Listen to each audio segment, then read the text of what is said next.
Bom, gente, então tá. Essa aula que eu tô gravando para vocês, ela tem um caráter bastante pessoal, né? Eu quero mostrar um pouco da minha trajetória acadêmica, pensando que isso pode ser interessante tanto para vocês entenderem a trajetória acadêmica, né? Quanto para a gente falar um pouco sobre as perguntas de pesquisa que eu me envolvi. Então, assim como os 4 vídeos que vocês viram, né? Eu pensei em fazer um vídeo também meu, não só de uma pergunta de pesquisa que eu estou envolvido agora, mas dar esse tom um pouco mais amplo da minha trajetória acadêmica mesmo, e talvez seja interessante para vocês isso. Também porque eu estou falando mais das minhas motivações, né? Não só das perguntas de pesquisa. Isso eu acho que é interessante para vocês, né? Eu lembro que um dos colegas comentou que achou interessante no vídeo isso, né? De ver os professores e professoras falando sobre suas próprias problemas de pesquisa, e é interessante de ver como eles estão envolvidos com isso, né? Então motivados com esses temas, né? Então acho que essa caráter da motivação ele é bem importante, como a gente viu na última aula, inclusive, né? Antes de pensar o problema de pesquisa, né? Ainda que a pesquisa inicie por um problema que se coloca para tentar resolver, por que a gente está colocando aquele problema e não outro? Muitas vezes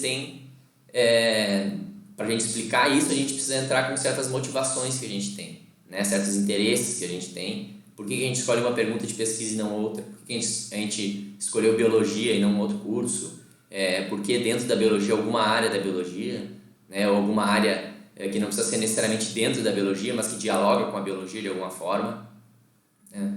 Eu acho que isso é interessante também captar essa perspectiva, né? Em relação às motivações e esse caráter em primeira pessoa, né? Esse caráter pessoal mesmo dessas questões.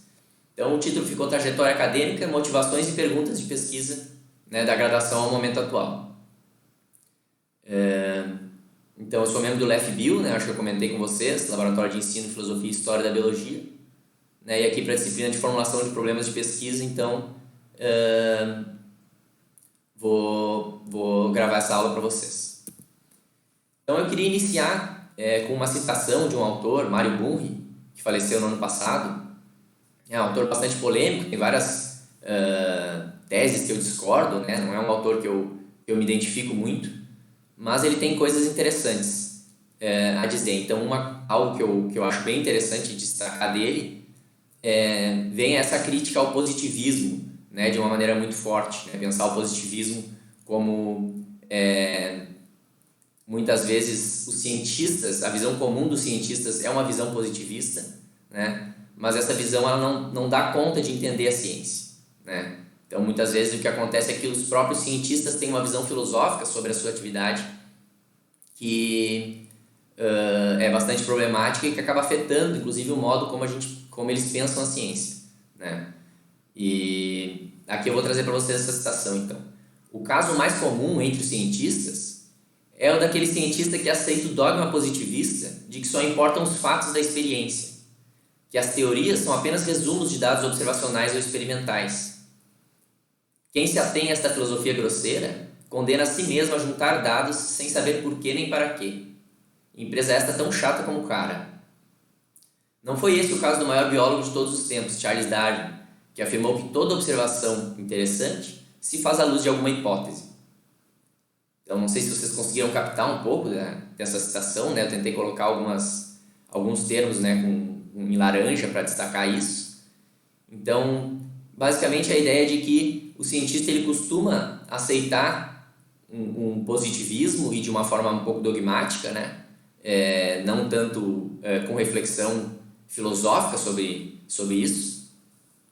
E acaba que essa visão leva em conta a experiência, né, de maneira muito forte. A própria ciência, ela certamente ela dá um grande valor para a experiência, né? As observações são muito importantes, mas a gente também constrói teorias na ciência, né?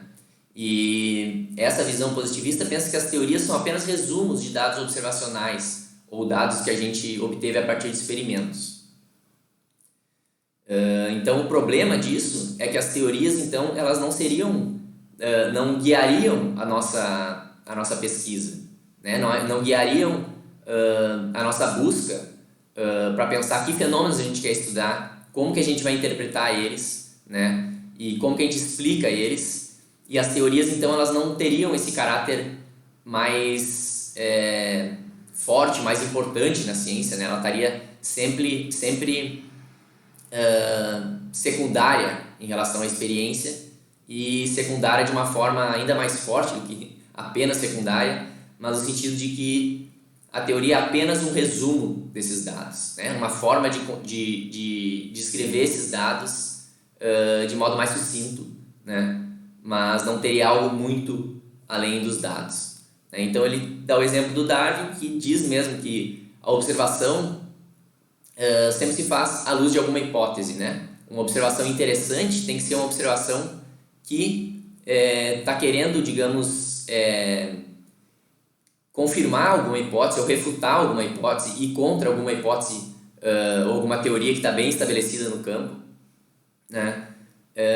Então esse nível da hipótese e das teorias, que são um conjunto articulado de hipóteses, que podem ter bastante dados a favor delas e essas teorias podem ser bem confirmadas, né? Teorias não têm um sentido de que é algo menor, né? As teorias elas podem ser bastante confirmadas, mas então aqui a ideia é que as teorias e as hipóteses elas são importantes para guiar a nossa investigação, porque caso contrário a gente vai estar juntando dados sem saber por quê nem para quê, né? A gente vai estar analisando dados, coletando e analisando, mas sem ter uma pergunta, um problema de pesquisa bem estruturado que envolve teorias, envolve hipóteses, né?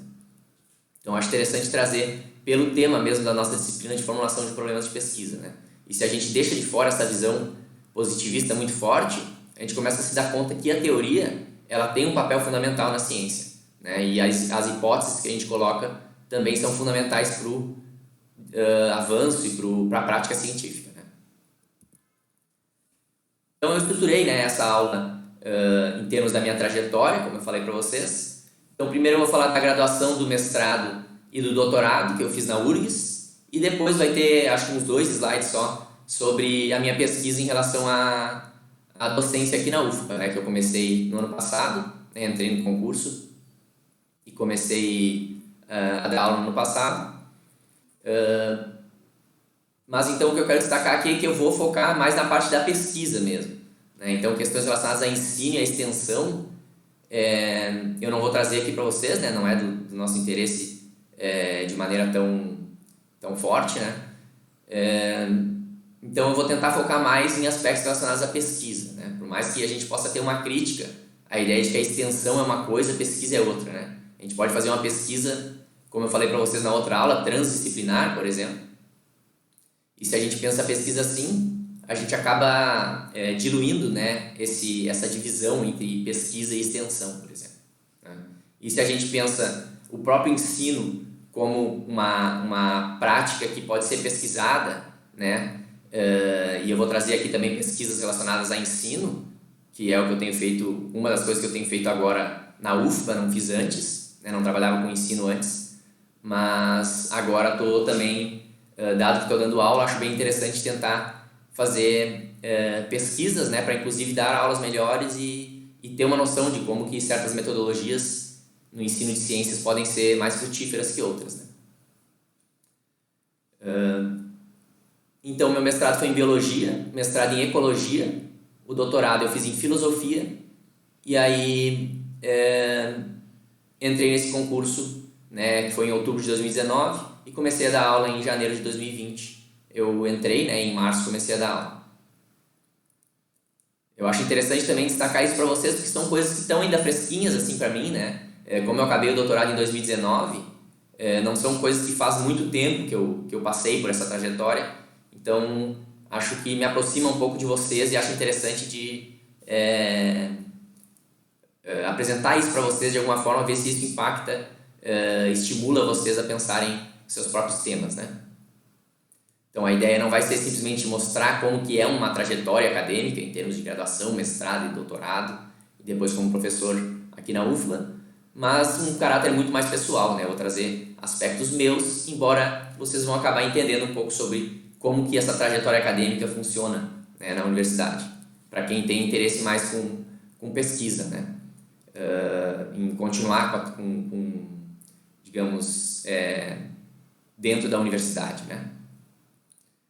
Embora a ideia é que isso possa ser importante, inclusive, para quem pensa em trabalhar com outras áreas que não pesquisa, né?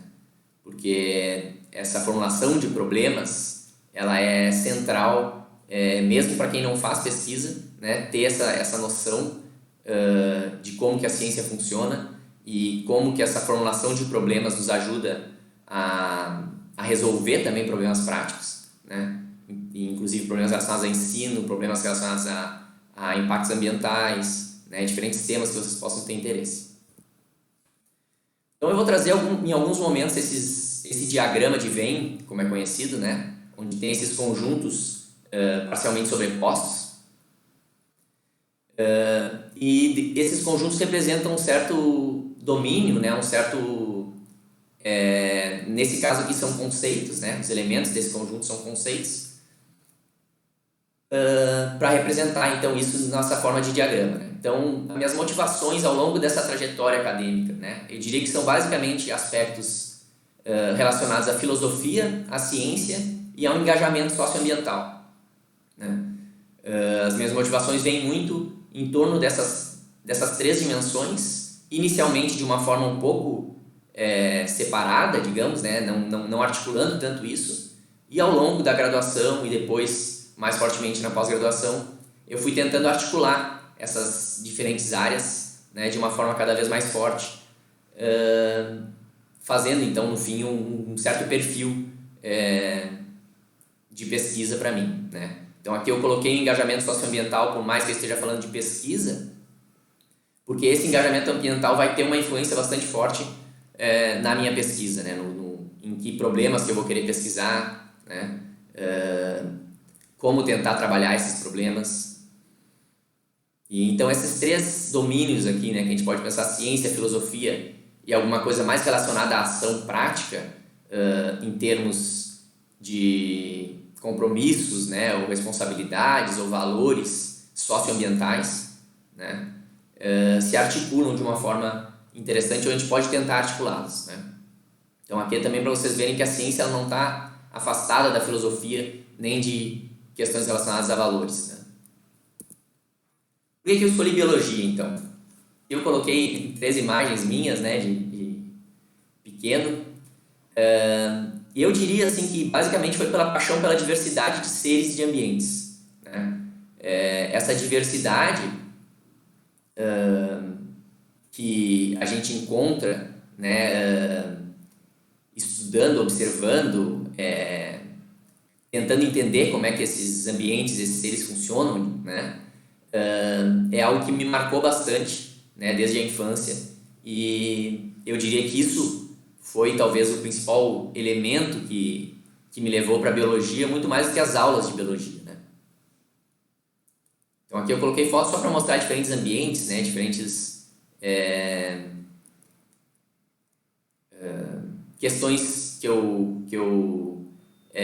digamos, diferentes motivações que me levaram para a biologia, né?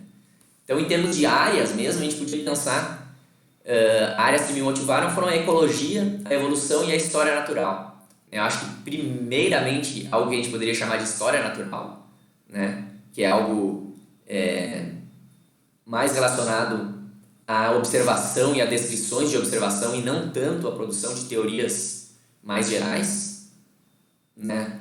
E isso era algo que eu continuo com interesse grande nisso, mas é algo que, digamos, eu posso pensar que questões relacionadas à minha infância, ao interesse por esses ambientes e seres, tem muito a ver com o que a gente chama de história natural, né?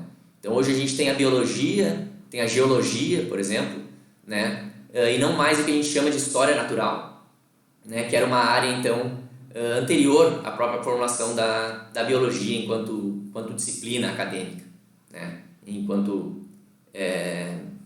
área de pesquisa. Que a gente pode ver o próprio Darwin, por exemplo, era um historiador natural, né? Darwin, a gente vai dizer que é um autor importante na biologia, mas não existia biologia naquela época, né? Inclusive, se vocês lerem, ou se já leram, né, algumas alguns textos do próprio Darwin, vocês notam que muito do que ele fala em termos de seres vivos, né, em termos de evolução, inclusive, a própria teoria da evolução do Darwin, né, inclui muitos elementos geológicos, por exemplo, né, processos geológicos que ocorrem numa escala bastante ampla, né, e que não tem a ver necessariamente com aspectos de biologia ou de seres vivos, digamos, né, mas que são importantes para entender esses seres, né? Então, e a conformação desses ambientes nos quais os seres estão inseridos. Então, a história natural, ela depois, né, ela vai passar a ser, digamos, ela é a origem da geologia, da biologia, né, por exemplo. E hoje a gente não fala muito em história natural como uma disciplina atual, né? É algo que ficou para trás em algum sentido, né? Embora, claro, muito do que a gente faz em biologia tem bastante a ver com história natural, né? A ecologia e a evolução eu coloquei aqui também, porque a evolução seria, então, algo que me motivou bastante por dar essa perspectiva teórica bem interessante, né? Nos faz ver os seres e os ambientes de uma forma bastante interessante e diferente do que a gente costuma ver se a gente não adota a teoria da evolução, né? Então foi algo que me marcou bastante. E a ecologia, né? E aqui eu poderia incluir também questões relacionadas à conservação, né? Essa questão do engajamento socioambiental que eu falei para vocês, também tem a ver com a ecologia aqui, mas pensado também a ecologia enquanto área da biologia em termos das relações entre os seres vivos, né? Então são as áreas que me motivaram mais, né? Por que filosofia, então? Aqui, a filosofia, basicamente, eu coloquei ali sobre aspectos da diversidade de seres e ambientes para a biologia, né? Aqui na filosofia, eu tentei trazer a ideia de paixão por aspectos gerais do conhecimento, da ciência e da biologia, né? Então eu tinha e continuo tendo muito interesse em questões relacionadas à diversidade e à pluralidade inerente à biologia e às nossas diferentes práticas científicas e práticas humanas, né?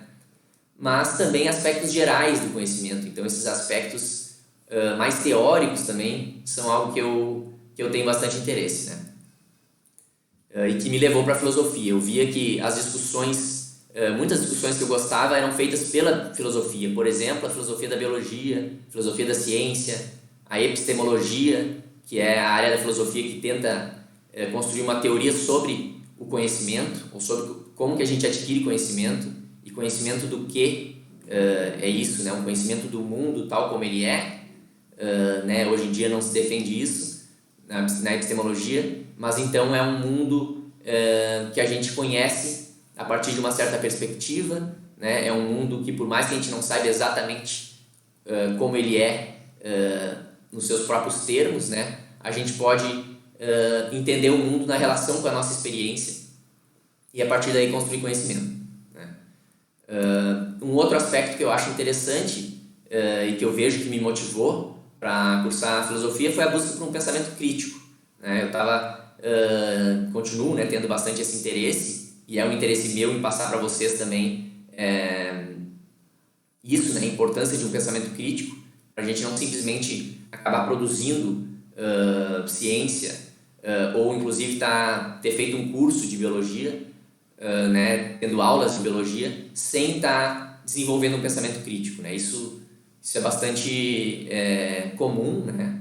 A gente simplesmente aceitar, digamos, aquilo que está sendo ensinado, e a ideia não é que a gente negue o que está sendo ensinado para a gente, mas que a gente possa refletir a partir de um pensamento crítico sobre aquilo, né? Então aqui eu coloquei 3 livros que me marcaram bastante. Um do Ernest Mayr, que se chama Isto é Biologia, né? O Mayr foi um biólogo importante durante todo o século XX, né? E também foi um biólogo que passou para o campo da história e da filosofia da biologia, né? E foi um autor importante, inclusive, para a constituição da filosofia da biologia enquanto disciplina, né? Ele tinha uma proposta bastante interessante de pensar a biologia como uma ciência autônoma, né? Como uma ciência que não precisa seguir, digamos, a física ou a química, o modo como essas outras disciplinas científicas estudam, né? A biologia pode ter as suas próprias práticas, suas próprias explicações, e isso não significa isolar a biologia de outras áreas, mas sim dar uma certa legitimidade para a biologia enquanto ciência, né? De modo que a gente não precise olhar para ela simplesmente com os olhos da física, os olhos da química, né? Que eram as áreas para as quais os filósofos da ciência tinham desenvolvido mais suas teorias e pensado sobre como que a ciência funciona e como que ela deve funcionar, né? Então é um autor importante para a gente da biologia, porque destaca esses aspectos próprios da filosofia da biologia e da biologia enquanto tal, né? Esse livro não é de filosofia da biologia, embora envolva esses temas, mas é mais uma certa apresentação da biologia, né? Tal como Maíra entende, e também dá esse destaque para a autonomia da biologia. Esse segundo livro, né, do Alan Chalmers, O que é a Ciência Afinal, é um livro sobre filosofia da ciência, né? Eu achei um pouco complexo para quem está iniciando agora. Foi um dos livros que eu li no início, mas achei bem difícil, né? Hoje em dia, claro, é um livro mais fácil, mas para quem está entrando no tema de filosofia da ciência, por exemplo, ele acaba sendo um livro um pouco denso, né? É que não tem muitas coisas em português sobre filosofia da ciência também, né? O Bertrand Russell, que foi um autor que me influenciou bastante, um empirista, né, que talvez esteja próximo desse positivismo que o Burri criticou, né, que eu trouxe a citação, né, mas não é um empirista no sentido de aceitar um dogma empirista, como muitas vezes cientistas trabalham, mas ele tentou defender uma filosofia assim, né, defender racionalmente, né, utilizando argumentos para isso, né. Então, hoje em dia a gente não defenderia mais essa posição do Russell, mas ele é um autor que foi bastante importante e que tem muitas contribuições, né, para além da própria defesa desse empirismo tal como pensado pelos positivistas, né? Então, a ideia não é fazer uma crítica ao empirismo, né? A gente pode pensar em empirismo, que é a ideia de que as observações empíricas são bastante fundamentais para a gente fazer ciência, né? Não é isso. O empirismo, eu acho que ele é uma posição bem interessante, mas sim a esse empirismo de um tipo particular, que é esse empirismo positivista, né? Que vai colocar as teorias de uma forma bem menos relevante, né, para a ciência. E isso eu acho que é um pouco mais difícil de aceitar hoje. Esse livro dele é bem interessante, se chama Ensaios Céticos, né, onde ele vai colocar então um pouco dessa posição dele em relação à dúvida, né, e como que isso é importante para a gente obter conhecimento, né. Então ele não é um autor cético no sentido de que ele nega a obtenção de conhecimento, né, um cético radical nesse sentido. Isso pode nos levar a negacionismo científico, por exemplo, né, coisas que têm consequências bem problemáticas, né. Mas é um cético que toma a dúvida, né, ou toma esse pensamento crítico como algo fundamental para a gente construir um bom conhecimento, né, a gente elaborar e continuar desenvolvendo conhecimentos melhores, né. Então a ideia é ter um certo ceticismo, mas não um ceticismo a ponto de negar o conhecimento, né, um ceticismo que nos ajuda a buscar conhecimento, né. Aqui eu coloquei então minhas principais motivações para cursar filosofia, que foram então filosofia da ciência, epistemologia e uma discussão relacionada a valores, né, que envolve desde filosofia política até questões de ética, por exemplo. E eu acho que essas três dimensões foram bastante relevantes para mim, né, porque os temas que eu estudo hoje estão muito relacionados com essas áreas, né. Então, de novo, aqui eu coloquei, né, em termos de um diagrama de Venn, com esses conjuntos sobrepostos parcialmente, justamente para mostrar que eles têm conexões, né. E o meu interesse sempre foi tentar trabalhar bastante nessas interconexões aqui dos diagramas que eu estou falando para vocês, né.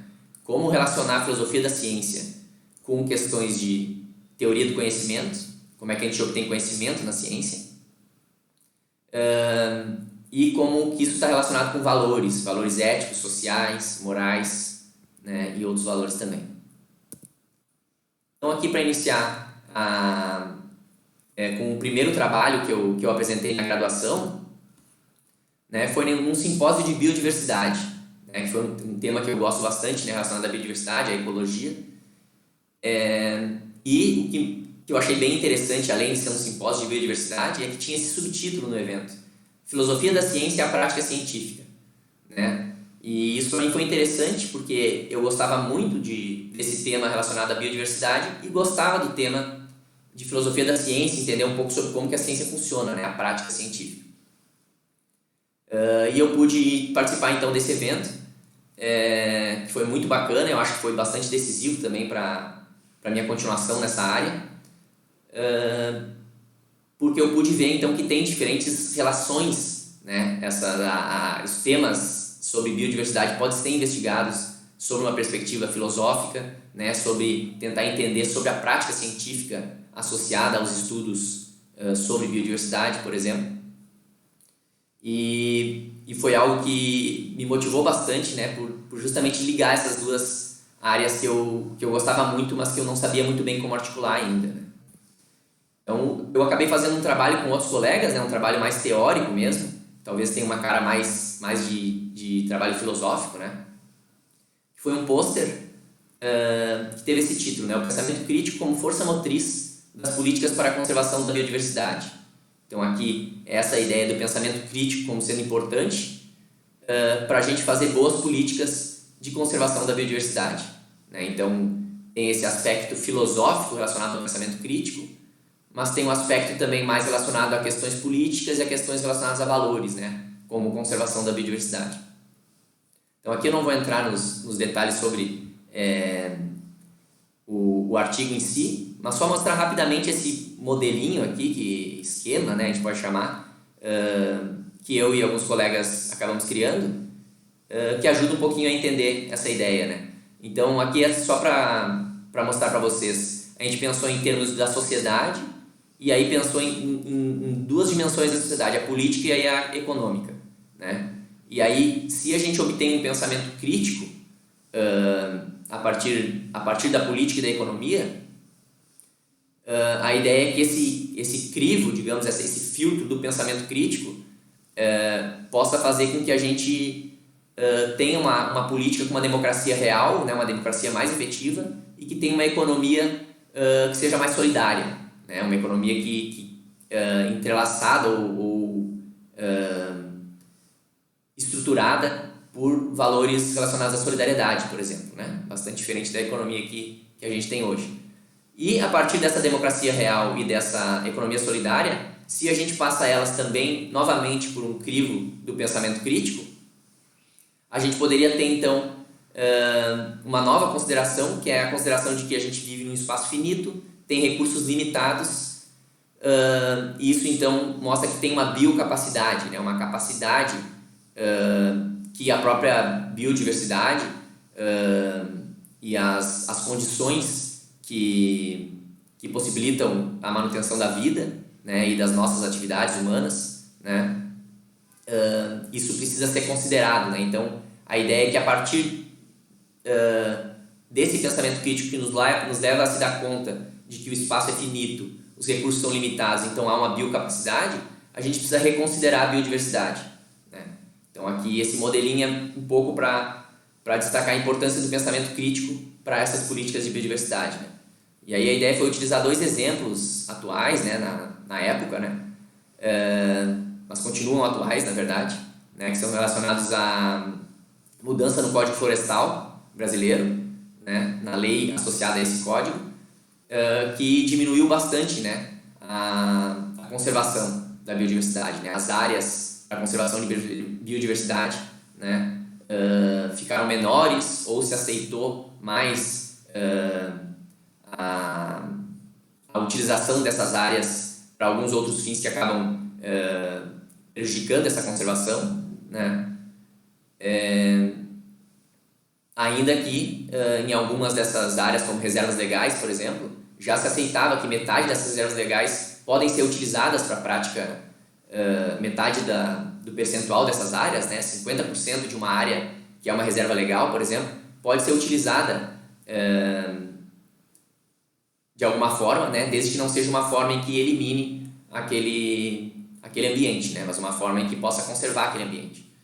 E o outro exemplo é um exemplo relacionado a hidrelétricas no Rio Uruguai, né? Onde o planejamento que se tinha e continua se tendo para essa região, para essa bacia, e que inclui então o Rio Uruguai como principal rio da bacia, esse plano coloca uma ideia de que o próprio rio, que é um rio com uma correnteza bastante forte, né, e que tem sua própria dinâmica, inclusive em relação aos seres vivos, né, aos peixes, por exemplo, invertebrados e as próprias comunidades ribeirinhas, né, da região. Essas hidrelétricas, esse planejamento, ele coloca a hidrelétrica quase uma atrás da outra, né, de modo que um rio que tem uma dinâmica própria se transformaria basicamente num cordão de lagos, né, onde mudam bastante as características desses ambientes, né? Então, era um pouco uma crítica a essas questões, né, que não estão levando em conta de maneira interessante a conservação da biodiversidade para fazer essas políticas, né? E como que o pensamento crítico poderia ajudar nisso. Então, esse é basicamente o problema de pesquisa que eu me envolvi, por isso comentei para vocês. Mas então agora eu vou falar um pouco sobre dois projetos que eu participei. Então, aquele foi mais em termos de um texto que eu criei, mas não que eu estava dentro de algum projeto especificamente. Embora eu fazia parte, né, de um grupo que se chamava Rio Uruguai Vivo, né, um grupo que tentava estudar questões relacionadas ao Rio Uruguai e às hidrelétricas, né? Então isso também me motivou, né? Era um projeto de extensão, na verdade, mas esse seria um trabalho que eu fiz em termos de um evento de pesquisa. Então, as minhas primeiras experiências em laboratórios, né, em grupos de pesquisa na biologia, né, foi com ecologia, botânica e evolução. E foram então nos departamentos, né, de ecologia, de botânica e evolução que eu tive as minhas principais experiências, né. E quais foram as perguntas que eu busquei responder? Aqui eu vou trazer apenas dois projetos, tá? E não pretendo focar muito nisso, que depois eu quero falar do meu estágio supervisionado e do meu trabalho de conclusão de curso, que eu acho que é bacana de trazer e pode ajudar vocês também a ter um pouco sobre essa ideia da trajetória acadêmica, né? Mas eu tentei trazer então aqui dois projetos que eu participei e quais eram as perguntas dos projetos, né? Então, o primeiro projeto que eu participei tinha essa pergunta de pesquisa, né? Estradas são uma barreira para o fluxo de animais silvestres? Né? Uma pergunta bem ampla, né? A gente pode ter diversas subperguntas a partir daí, né? Lembrem disso. Mas em termos de uma pergunta bem ampla, que inclusive era o nome do projeto, né? Era essa pergunta, né? Estradas são uma barreira para o fluxo de animais silvestres? E a ideia então era tentar identificar isso, né? Em algumas estradas, para o caso de alguns animais silvestres, como que a estrada interferia nessas populações, né? Então aqui tem um exemplo, né, de um zorrilho, né, como a gente chama no Rio Grande do Sul, não sei se vocês chamam assim também,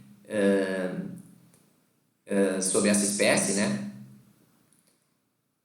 e foi atropelado, né? Então a fauna silvestre, vocês sabem que, né, tem muito problema em relação a atropelamentos, né, em rodovias, mas esse é uma observação direta que a gente pode fazer em termos dos animais atropelados, né? Agora, qual que é esse impacto de fato sobre a população é algo que é bem difícil de estabelecer, né? A gente não tem muita noção sobre como que isso vem sendo impactado, né? Quer dizer, há estudos no mundo, né, que mostram que é um grande impacto, muito maior do que a gente pensa normalmente, mas tem poucos estudos, digamos, aqui no Brasil também, poucos grupos que estão associados ao que hoje é chamado de ecologia de rodovias e ferrovias, né? Existe uma área já específica para isso, mas que está ainda começando a se desenvolver, né? Um segundo projeto que eu participei tinha esse título, né? Fragmentação e mudança nas assembleias arbóreas. Estacionalidade importa? E o que é isso aqui, né? Então, coloquei aqui pensando como uma pergunta de pesquisa, né? A ideia aqui desse trabalho foi justamente entender os impactos da fragmentação nas florestas, né? nas vegetações que são florestais e entender como que a fragmentação modifica essa vegetação e como que isso pode ser mediado por questões relacionadas às estações do ano, né? Ou a florestas que têm uma certa condição por estarem em climas onde tem estações bem marcadas, né? Onde tem estações mais chuvosas, mais secas, umas estações mais frias, outras mais quentes, né? De uma forma que a gente não vê tanto em ambiente tropical, por exemplo, né? No qual a gente se encontra, mas que mais para o sul do Brasil e em outros países, né? A gente tem bastante florestas, né? A gente poderia dizer que são estacionais. Algumas delas são estacionais deciduais, né? Que essas plantas elas perdem as folhas, as árvores, né? Perdem as folhas no mesmo momento do ano, né? Muitas dessas plantas, não todas, né? E a ideia então era ver qual o efeito que a fragmentação tem sobre as florestas, né? E se esse efeito é diferente a depender do tipo de floresta e a depender se essa floresta é estacional ou não, né? Então a gente queria entender se a estacionalidade era um fator relevante para pensar os impactos da fragmentação nas florestas, né? Então tem um grupo de pesquisa na UFPE que trabalha bastante com isso, né? E a gente então estava de alguma forma relacionado com esse grupo de pesquisa também, né? Fazia parte da nossa discussão, era co-orientador de um doutorando à época que eu participei desse projeto, né, na graduação. Esse professor da UFPE, inclusive, co-orientava esse professor, né, esse doutorando. Ele tinha um orientador da URGS e um co-orientador da UFPE. E ele escolheu esse co-orientador justamente porque ele trabalhava especificamente com esses temas, né? Então isso também é interessante, talvez, colocar para vocês. Depois, né, vocês vão estar buscando algum orientador para um trabalho de conclusão, algo assim. Interessante pensar que a gente pode, inclusive, ter co-orientação, né? A gente pode ter mais de um professor e isso pode, ou professora, né? Isso pode ajudar bastante. E agora, relacionado ao estágio supervisionado que eu fiz. Eu vi que vocês também têm um estágio para fazer, né? Para finalizar a graduação.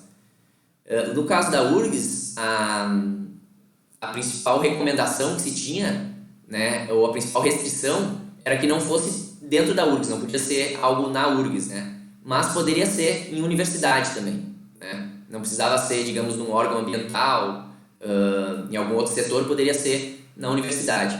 Como eu tinha esse interesse em filosofia da ciência e da biologia, e não estava podendo ver isso muito na biologia, porque o meu curso não tinha isso, aqui na UFBA vocês têm um pouco mais disso, eu resolvi pesquisar com uma filósofa que trabalhava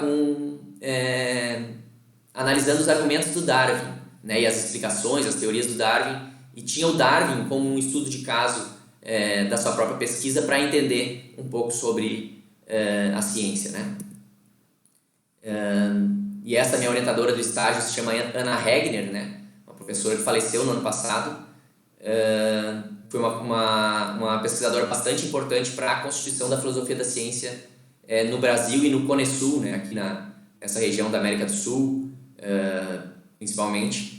E foi uma das idealizadoras, né, da Associação de Filosofia da Ciência do Cone Sul e de outras associações, e acabou sendo bastante importante para isso, né? Então acho que também valorizar, né, essa pesquisadora, né, mulher, e que faleceu no ano passado, e mostrar como a filosofia da ciência aqui no Cone Sul não é algo, digamos, tão antigo, né? É algo mais recente e que é interessante da gente talvez tentar seguir um pouco isso, né? E ver como que essa filosofia da ciência foi sendo construída, né? Claro que não é um interesse que eu estou colocando para vocês, um interesse que eu tenho mais pessoalmente, né? Mas basicamente a pergunta de pesquisa que eu trabalhei, né, o projeto tinha esse título, A Novidade da Explicação Darwiniana, né, um projeto da professora no qual eu me incluí.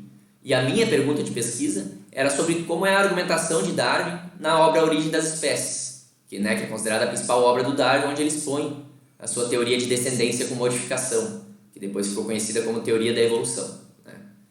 O Darwin não utiliza o termo evolução, mas utiliza a ideia de descendência com modificação. Quer dizer, os seres vivos possuem uma descendência comum e se modificam com o tempo, né? Principalmente por um processo chamado seleção natural.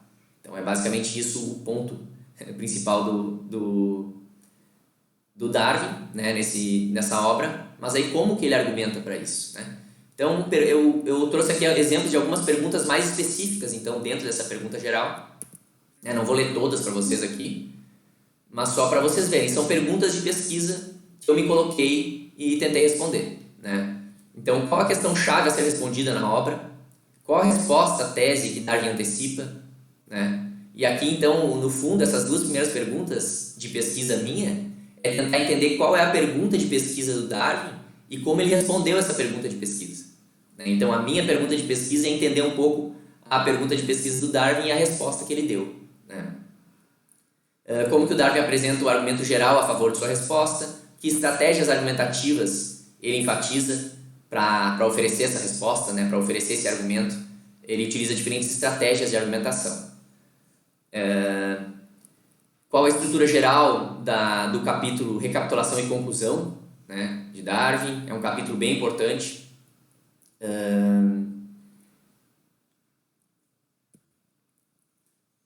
E aqui eu coloquei, então, também questões relacionadas ao capítulo 1, 2, 3 e 4 do Darwin, né? Então, eu vou ler só a primeira pergunta para vocês de cada um dos capítulos, né? Então, no capítulo 1, né, eu tentei investigar como que Darwin explica casos específicos, como a origem e as diferentes raças do pombo doméstico, né? Então, ele tenta explicar por que existem essas variedades de pombo doméstico e qual a origem delas, né? E o Darwin dá, então, uma explicação para esse caso específico, é o caso do pombo doméstico, né? E tentar explicar a origem dele. Isso está no capítulo 1, né? No capítulo 2, eu tento investigar que tipo de argumento explicativo Darwin utiliza para as regularidades empíricas, né? Então, o que são regularidades empíricas? São certas regularidades, certos padrões, né? Empíricos, né? Padrões que a gente pode observar, né? Então, o Darwin caracteriza 3 regularidades empíricas, né? 3 padrões que ele observa e supõe que são padrões fortes, né? Claro que não dá para saber exatamente se esses padrões são padrões bem estabelecidos, né? Hoje em dia, claro que a gente pode saber, mas na época eram padrões, digamos, que vinham de insights do Darwin e de observações que ele tinha, né? Não significa que eram padrões completamente bem estabelecidos e aceitos na ciência, né? Mas então tem o que ele chama de padrões empíricos ou regularidades empíricas, e ele tenta explicar essas regularidades por meio da teoria da evolução, né? Então, que argumento que o Darwin utiliza para explicar essas regularidades, né? Ele explica por meio da teoria da evolução, mas utiliza certos argumentos explicativos, né? O capítulo 3, como é a explicação de Darwin para as complexas relações de animais e plantas na luta pela existência? Como a divergência de caracteres é argumentada por Darwin?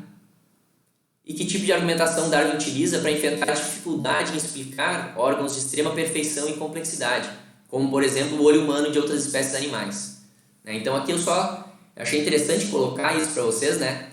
Porque são perguntas de pesquisa, né?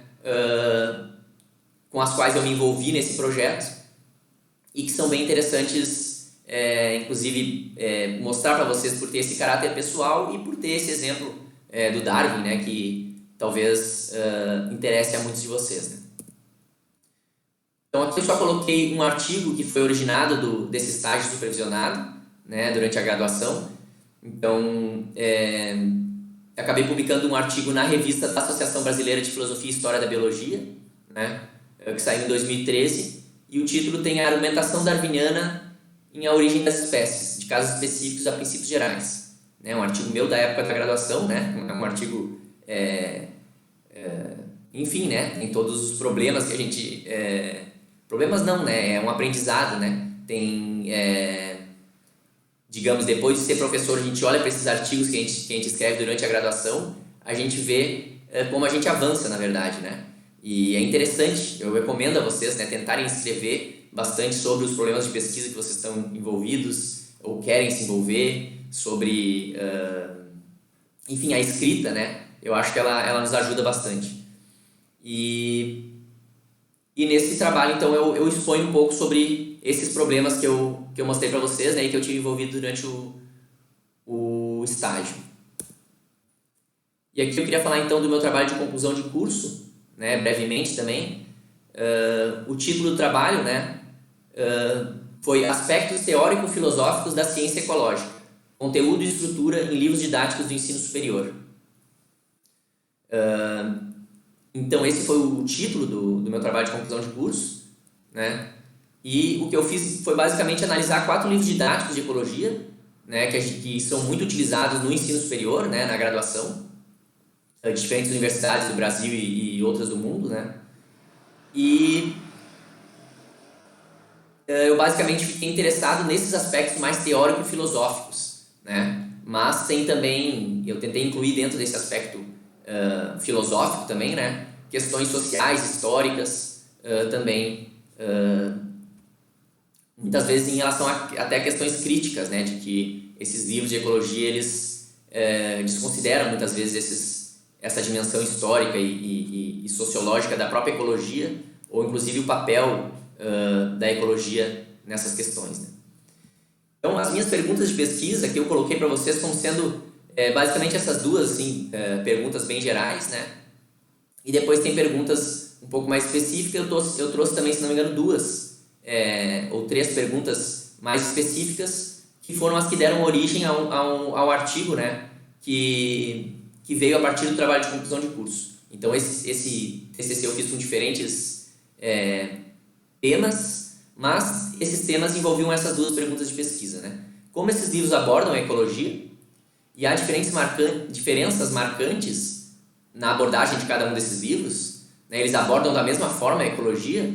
Ou será que eles têm concepções diferentes sobre o que é a ecologia, sobre o que deve ser a ecologia, sobre quais níveis são mais relevantes para estudo da ecologia, se é mais interessante o nível do organismo, da população, da comunidade, do ecossistema, né? E dentro disso, eu vou colocar 2 perguntas mais específicas, né? Então, uma eu falei agora sobre níveis de organização biológicos, né? Então, que níveis de organização são abordados como prioritários? Foi uma pergunta que eu me coloquei, né? Então, os diferentes livros, eles não tinham uma mesma concepção sobre quais são os níveis prioritários para o estudo da ecologia, ou qual deve ser o nível mais fundamental, se é que deve ter algum, né? E a outra pergunta, então, é como esses livros abordam a relação entre ecologia e evolução, e como que eles abordam a própria teoria evolutiva, né?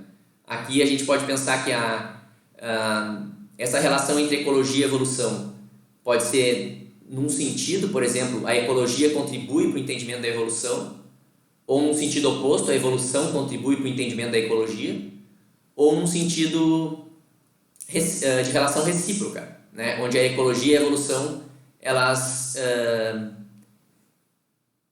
uma contribui para o entendimento da outra, né? Tanto a ecologia contribui à evolução, quanto a evolução contribui ao entendimento da ecologia, né? Então, aqui eu gostaria inclusive de destacar para vocês, né, que por mais que os autores tenham divergências bastante marcantes em relação aos níveis de organização considerados como prioritários, tem autores que consideram, né, em um livro o nível prioritário como o ecossistema, né, que é o caso do livro de Odum. Tem livro que considera que o nível de organização fundamental é o organismo ou é o indivíduo, né? E também tem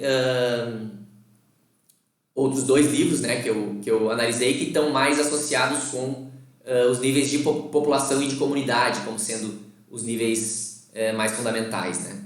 Ou bastante os níveis de ecologia de populações e as interações, né?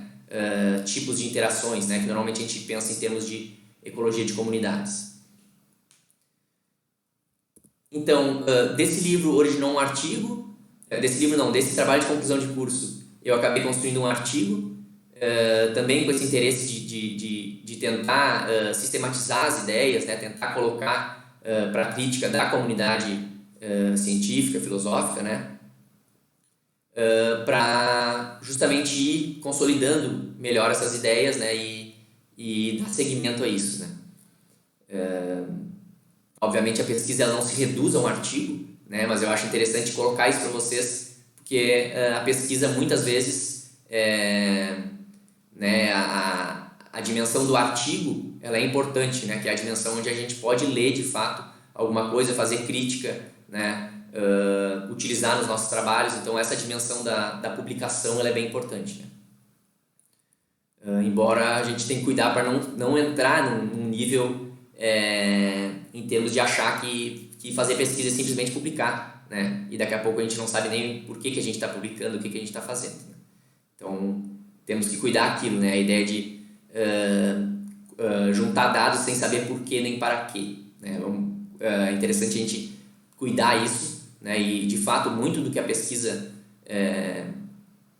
pesquisa atual acaba sendo bastante dessa forma, né? Algo que parece que a gente está bastante alienado do conhecimento mais geral, das relações entre os diferentes conhecimentos, e a gente fica dentro de uma única dimensão, muitas vezes, né? De uma única disciplina, de um único foco. Isso acaba nos restringindo bastante, né? A gente acaba sendo simplesmente uma certa ferramenta que produz aquilo para outros fins e não está pensando de maneira reflexiva sobre o que a gente está fazendo, né? E eu queria destacar isso, né? Acho que é importante vocês estarem sempre atentos a isso, né? Então o título desse artigo ficou Análise Empírica e Filosófica em Livros e Textos de Ecologia, Níveis de Organização e Teoria Evolutiva, né? Então aqui eu chamei Análise Empírica e Filosófica no sentido de que eu fiz uma análise mais descritiva, mais relacionadas à dimensão do conteúdo e da estrutura dos livros didáticos, né, que eu analisei, mas eu também fiz uma análise filosófica em termos de como que eles interpretavam os níveis mais importantes do estudo da ecologia, né, e como que a teoria evolutiva era apresentada, que pressupostos organizavam esse modo como a teoria evolutiva era apresentada. Então acho que eu não comentei para vocês, né? Eu comentei que essa primeira pergunta, então, os níveis eram abordados de maneira bastante diferente entre os livros, mas a teoria evolutiva e a relação entre ecologia e evolução era vista de maneira bastante similar entre os livros, né? Quer dizer, a teoria evolutiva era mostrada, era apresentada nos livros de uma certa forma, né, que era bastante comum entre os diferentes livros, né, e que basicamente entender a evolução contribui para o entendimento da ecologia, mas não se falava, esses livros não discutiam muito como que a ecologia pode ter um impacto no pensamento evolutivo, né? Ou como que estudos ecológicos, né, e o entendimento de como que o organismo ele lida no meio e com as possibilidades de ação que esses indivíduos têm, que essas populações, comunidades têm, e como que isso pode, inclusive, alterar a dinâmica evolutiva, né? Aqui tem um conceito, por exemplo, que é o de construção de nicho. A ideia é que os organismos eles constroem, em alguma medida, o seu próprio ambiente, né? A partir de informações do mundo externo, né? Mas constrói isso de uma forma que deixe um ambiente mais propício para a sua sobrevivência, né? Que a gente pode pensar no caso do João de Barro, por exemplo, né? Que constrói o ninho de barro, né, aquela ave, não sei se vocês chamam de João de Barro aqui, mas Furnarius rufus, né, é o nome científico da espécie. Ele tem essa construção de nicho, né, ele constrói o seu ambiente e isso propicia a ele um ambiente mais interessante, né, mais interessante aqui no sentido de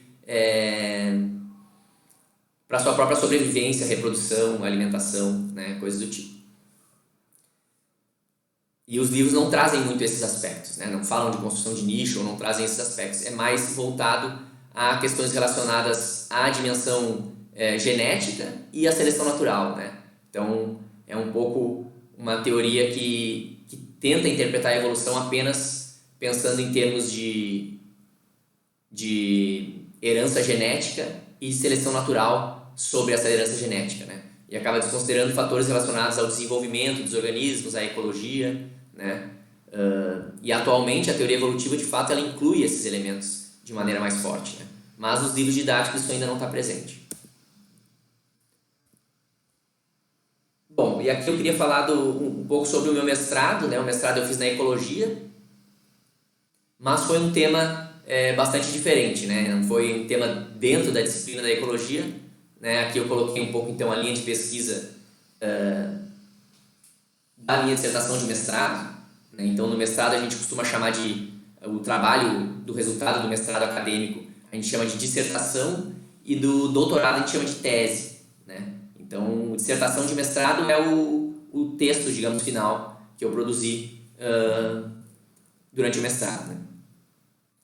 Então, basicamente, a linha de pesquisa que eu trabalhei foi a linha que é conhecida como Filosofia, História e Sociologia da Ciência, né? Eu fiz questão de colocar de novo aqui esse diagrama de Venn, agora mostrando esse aspecto que eu acho bastante interessante, para vocês verem como a ciência, né, se a gente está dentro de alguma área da ciência, a gente pode pensar que a gente está aqui, simplesmente nesse aspecto onde só está a ciência aqui, né? Seria esse... A ciência ela pode ser vista como estando no meio disso, de alguma forma, né? Ou seja, a ciência não está isolada. Notem, não tem um único círculo aqui que eu coloquei para a ciência, porque eu queria justamente colocar a ideia da ciência como ela própria tendo uma dimensão filosófica, sociológica e histórica. E a gente pode tentar investigar a ciência, sobre como que a ciência funciona, sobre quais são os pressupostos filosóficos de algum trabalho científico, como que a prática científica envolve questões relacionadas à sociologia do conhecimento e a questões sociológicas relacionadas inclusive a valores, por exemplo, que as pessoas adotam, que os pesquisadores cientistas defendem, por exemplo, e também essa dimensão histórica, né, de como que a história ela é importante para a gente compreender bem a ciência, né? Então, só para destacar para vocês que é muito interessante fazer ciência e lidar com ciência, ensinar ciência, ou inclusive utilizar em questões práticas outras, né? Mas é interessante a gente se dar conta que a ciência ela não está isolada dessas demais áreas, né? E a própria ciência possui, então, uma história, uma sociologia e uma filosofia, ou várias histórias, sociologias e filosofias, né?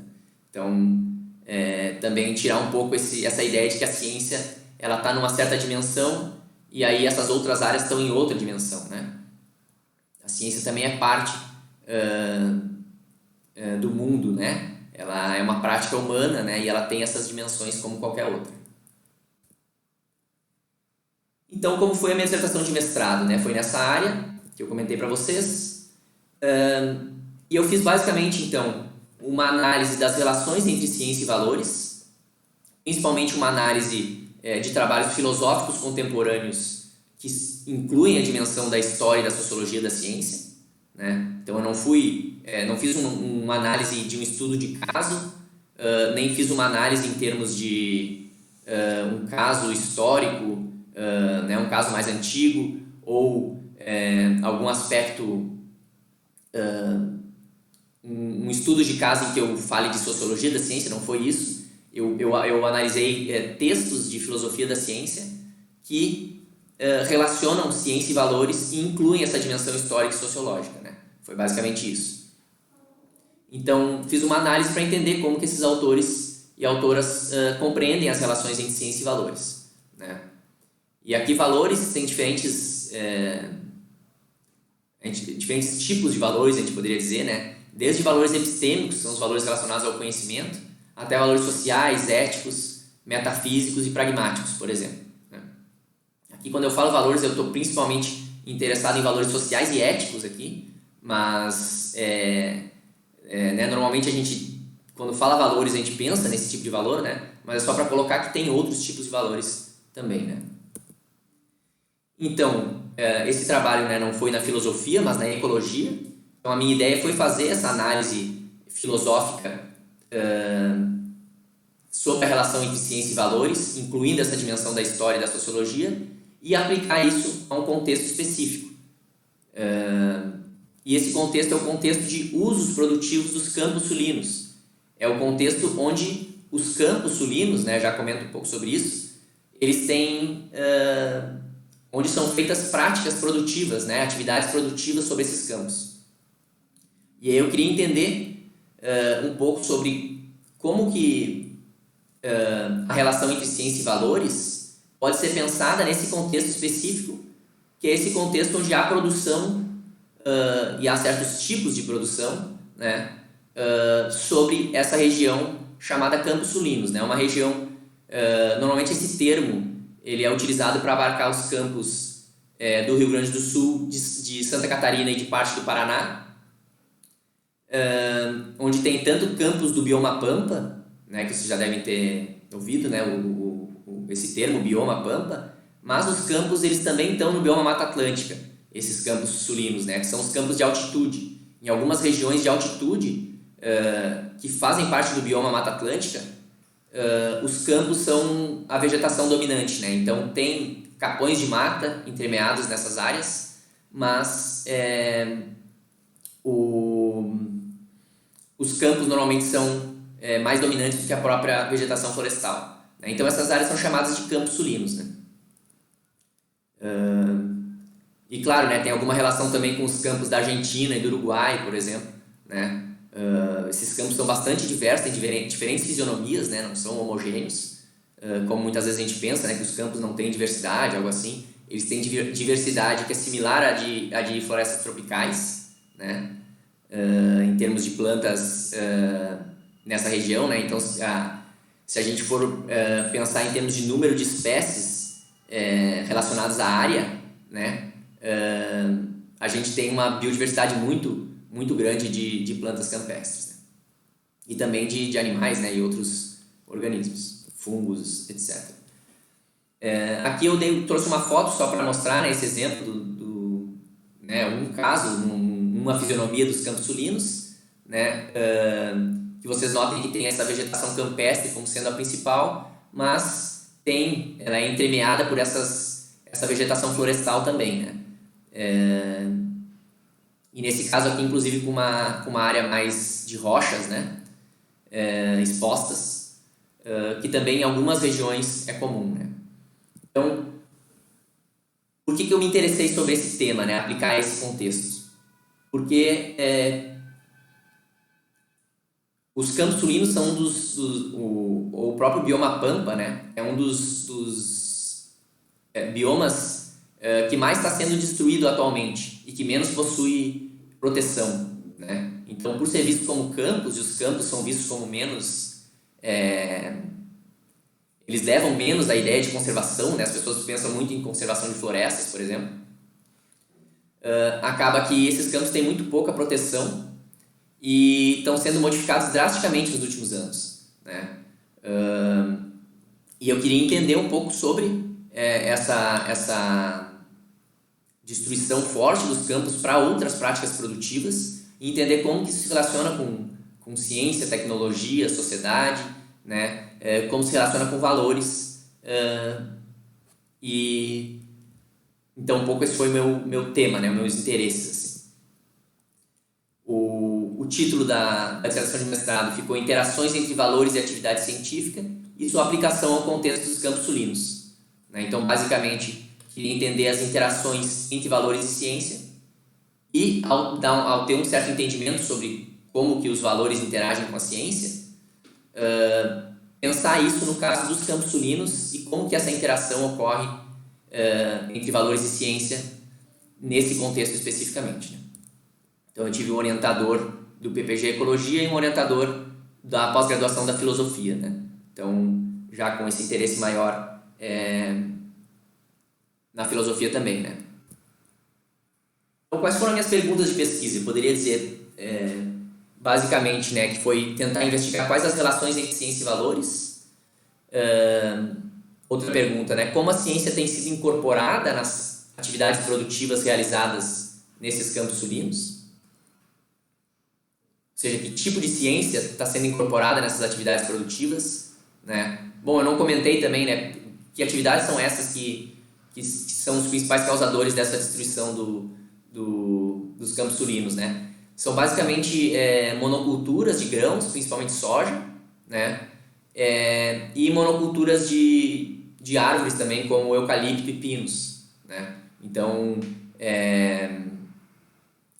soja, milho e arroz também tem um pouco, o milho e arroz em menor proporção, mas também foram bastante importantes, né, para destruição desses campos, nessas grandes áreas de monoculturas, né?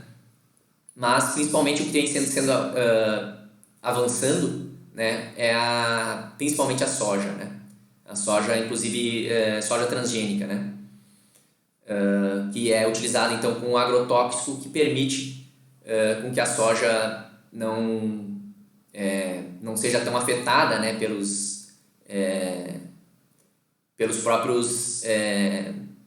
próprio ambiente, na verdade, né?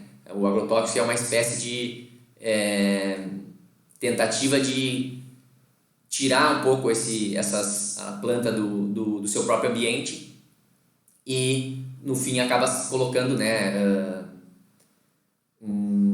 elementos que são bastante tóxicos, né, para a gente e para os seres vivos, né? Então tem efeitos ambientais bastante fortes.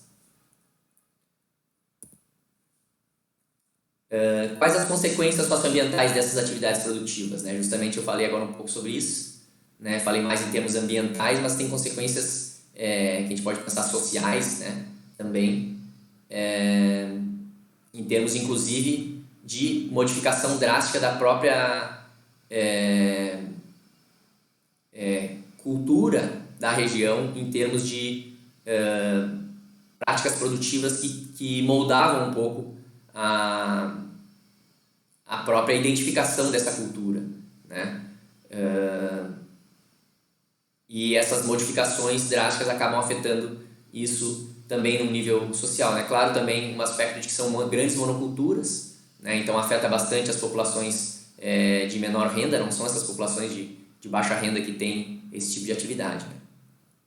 Uma outra pergunta que eu me fiz, né, e busquei responder no mestrado foi se a ciência tem contribuído mais para a conversão desses campos ou para a conservação desses campos, né? E aqui a gente pode pensar então num viés mais histórico, né?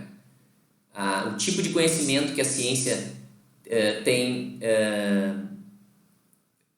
tem desenvolvido, tem fornecido para a gente ao longo do tempo, ele tem contribuído mais para modificação com certa destruição desses campos ou para praticar atividades produtivas que tentem conservar esses campos conjuntamente, né?